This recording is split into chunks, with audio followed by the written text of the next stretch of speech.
আমার সোমবার, এটাই আমার করা প্রথম ব্লগ।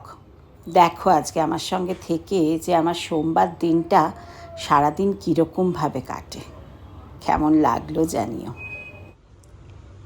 ওম গম গণপতয়ে নমো নমঃ, শ্রী সিদ্ধি বিনায়ক নমো নমঃ, অষ্টবিনায়ক নমো নমঃ, গণপতি বাপ্পা মোরিয়া, মঙ্গল মূর্তি মোরিয়া। আমি যখন ব্লগ করতে শুরু করলাম তখন সোমা বলল, তুই সোমবারের পুজো দিয়ে একটা ব্লগ কর। সোমবারের পুজো, আচ্ছা তাই সই। আমাদের বাড়িতে খুব ছোটবেলা থেকে গুরুতত্ত্ব, ইনি হচ্ছেন আমার বাবা মায়ের গুরুদেব শ্রী মুনীন্দ্র মহারাজ।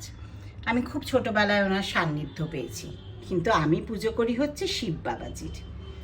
এই শিব বাবাজি আমার বেনারসের, তারপরে শিব বাবাজি আমার মধ্যপ্রদেশের।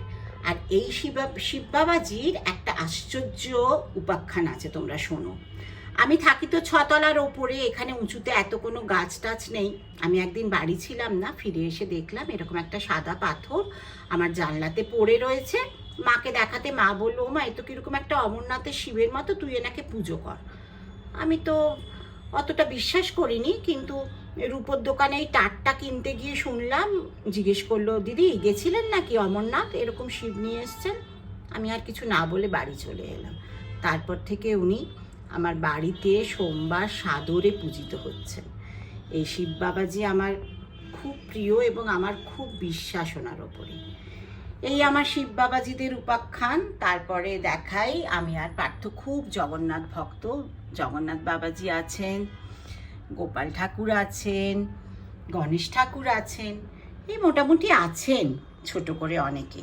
আর সবার শেষে বলতে হয় আমার গুরুদেব শ্রী শ্রী রবিশঙ্করজির কথা। এই হচ্ছে আমার সোমবারের পুজো। খুবই সামান্য উপকরণ, কিন্তু আমি খুব নিষ্ঠা ভরে সোমবারের পুজোটা করি। দেখালাম তোমাদের। शिव कैलाशों के वासी, धौलीधारों के राजा, शंकर संकट हरना, शंकर संकट हरना। সন্ধেবেলারও পুজোর আয়োজন খুবই সামান্য। ওই ঠাকুরের কাছে বসে একটু কর্পূর জ্বালানো আর গান করা। আর গুরুজি আমার জীবনের এক প্রধান অবলম্বন।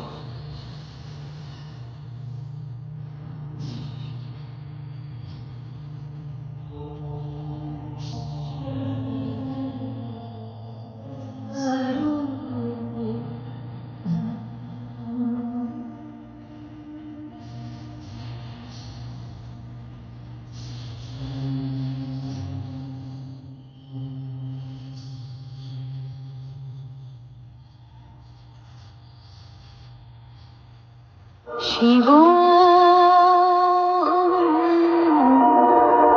শিব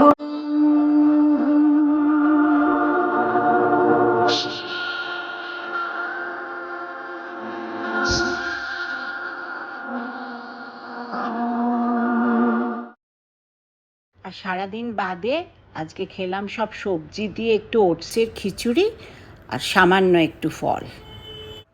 তোমাদেরও কি এরকম কোনো বিশেষ দিন আছে? কেমন লাগলো আমাকে জানিও। আর আমার চ্যানেলটাকে লাইক, শেয়ার আর সাবস্ক্রাইব করতে ভুলো না। And please press the bell icon. ভালো থেকো সবাই।